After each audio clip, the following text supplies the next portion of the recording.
독도가 한국 땅이라는 것을 명시로 보여주는 증거들을 쭉 한번 나열해 보겠습니다. 일본은 독도에 대한 뭔가가 없었어요, 확실하게. 한국은 뚜렷하게 나타나는데 언제부터 나타나냐면은 일단 삼국사기의 최초 기록이 뭐가 있냐면요, 그 우산구에 대한 기록이 등장합니다.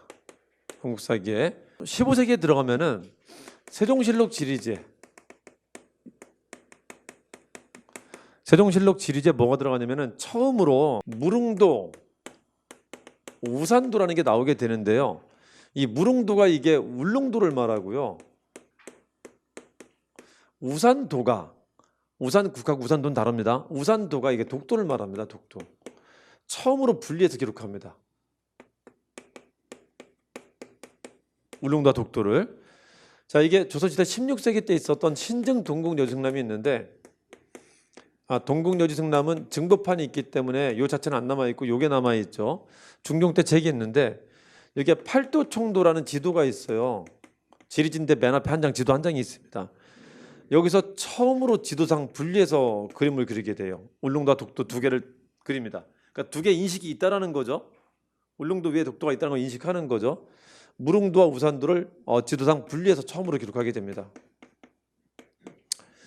자, 이게 이제 15세기, 이게 이제 16세기인데, 자, 일본 기록도 등장하겠죠. 일본 기록이 있는데 17세기 때 기록이 있는데요. 17세기 현종 때 기록인데, 은주 시청합기라는 게 있는데, 은주라는 지역에서 보고 들은 것을 모아서 기록한 걸 말하는 건데요. 은주라는 지역이 일본에서 볼 때는 우리나라 동해안 쪽으로 극에 있는 지역 중에 하나인데요. 거기에도 조그만 섬이 하나가 있습니다. 거기까지를 지들 땅으로 설정하고 있고요. 여기서 울릉도하고 독도가 지네 땅이 아닌 것을 명시합니다. 여기서 자기 시야의 바깥에 있다는 말을 합니다. 얘들은 독도를 송도라고 불러요. 또 송도, 울릉도와 송도는 지네 땅이 아니다라고 이제 얘기를 합니다. 자, 그럼 이제 중요하게 이슈가 됐었던 게 17세기 숙종 때 누가 어디를 가게 되죠? 안용복이 가게 되죠. 안용복이 가서 따지는데 이때 공식적으로 얘기를 합니다. 일본 어부들을 거기 출입시키지 않겠다 약속을 합니다. 니네 땅이니까. 그러니까 울릉도와 독도가 지네 땅이 아님을, 우리 땅임을 얘가 입증받고 돌아와요. 안용복이라는 어부가. 이렇게 조선시대 때는 대충 이게 우리 땅임을 얘들이 증명해주는 절차들이 나타났었고, 이게 다시 한번 이슈가 되는 게 일본이 한국을 침략해오게 되는데요. 침략해오는 시점이 언제였었죠? 1870년대였었죠. 1870년에 정확하게 조선국 교재 심할 정탐한 기록입니다. 그러니까 한국을 미리 정탐하는 겁니다. 강화 도작하기 전에. 여기서 분명히 언급을 합니다. 이게 자기네 땅이라고, 조선 땅이라는 것을. 그리고 실제 1876년에 강화 도작 체결되고, 강화 도작 체결되고 나니까 이제 한반도에 대한 이제 문의가 있을 거 아니에요. 그때 태정감이 이것에 근거해서 독도는 자기네 땅이 아니니까 여기는 관여하지 말라라는 말을 명시적으로 이제 하게 됩니다. 또 한 번 이슈가 되는 게 언제였었냐면은 이제 일본이 이랬던 태도를 버리고 독도를 지들이 먹으려고 합니다. 언제? 전쟁 중에 먹으려고 합니다. 우리가 이제 대한제국, 황제국가가 됐을 때, 황제국가 되면 주권을 지켜야 됩니다. 그러니까 영토인식이 뚜렷하게 나타나는데 이때 독도는 우리 땅, 간도는 우리 땅, 이 통치행위를 명확하게 하게 됩니다. 이때 통치행위를 했었던 게 1900년에 칙령 41호를 반포하게 돼요. 울릉도를 울도군으로 승격시키고요. 군으로 승격시키고, 여기에 울릉전도와 죽도, 석도가 포함된다라고 하는데 이걸 명시합니다. 이게 이 석도가 돌도, 이게 독도를 말합니다. 독도. 우리 땅임을 명시합니다. 그러니까 통치행위를 명확하게 합니다. 그랬는데 애들이 1905년에 전쟁을 벌이면서 시마네형 고지를 통해서 일방적으로 뺏어가게 되는 겁니다. 이때 내세웠었던 논리가 뭐냐면요, 독도는 주인이 없는 땅이니까 주인이 없는 땅은 먼저 잡는 사람이 임자다라는 무주지 선점론을 내세우게 돼요. 말도 안 되는. 여태까지 지들이 조선 땅이라고, 조선 영토니까 근접하지 말라 해놓고 이런 논리 내세운다라는 겁니다. 그냥 논리가 없는 거예요. 깡패짓 한 겁니다. 깡패짓을. 그러니까 이때 이제 뺏어가게 됩니다. 자, 이때 뺏어가고 다시 이게 이슈가 된 게 언제였었냐면요, 해방되고 난 뒤에 다시 이슈가 된 겁니다. 그때 이슈가 됐었던 게 미국과 일본이 강화조약을 체결하는데 1951년에 체결합니다. 전쟁 중에.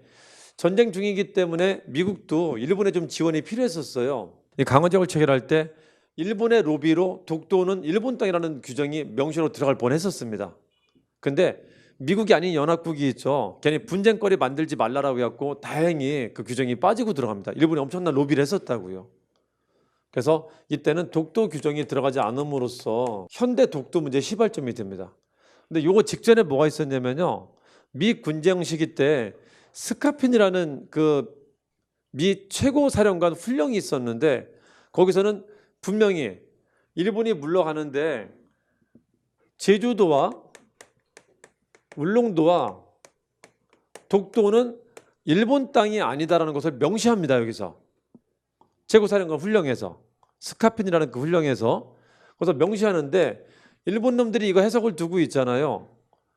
일본 땅에 속하지 않는다고 말을 한 거지 한국 땅에 속한다고 말을 한 건 아니니까 이게 한국 땅이라는 걸 입증하는 건 아니다라고 또 이제 그걸 또 우깁니다. 우리는 명시를 인정했다라고 하는 거고. 이 다음으로 이어진 게 샌프란시스코 강화도 얘기인데 여기는 언급 자체가 안 돼요. 언급 자체가 안 되자 이승만 대통령이 일방적으로 선포한 게 이제 평화전이었습니다. 이게 독도 우리 땅 맞다라는 걸 선포한 겁니다.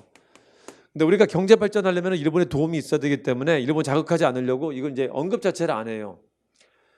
언급 자체를 안 하고 이게 점점 묻혀가다가 이게 이제 평화선 체제가 이제 완전 없어지는 게 뭐냐면은 1965년 우리가 새로이 한일 관계 만들었었던 게 이때였었죠.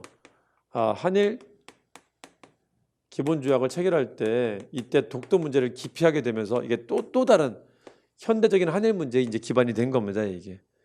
자, 여기까지의 과정. 그러니까 독도 문제는 뭔가 해결의 실마리를 완전히 찾지를 못했다고요, 저게. 그래서 계속 저게 이제 문제가 되고 말이 되고 하는 겁니다. 자, 저 일련의 과정들은 좀 기억을 좀 해주세요. 저기 안에서 나올 테니까 기억을 좀 해주시길 바랍니다.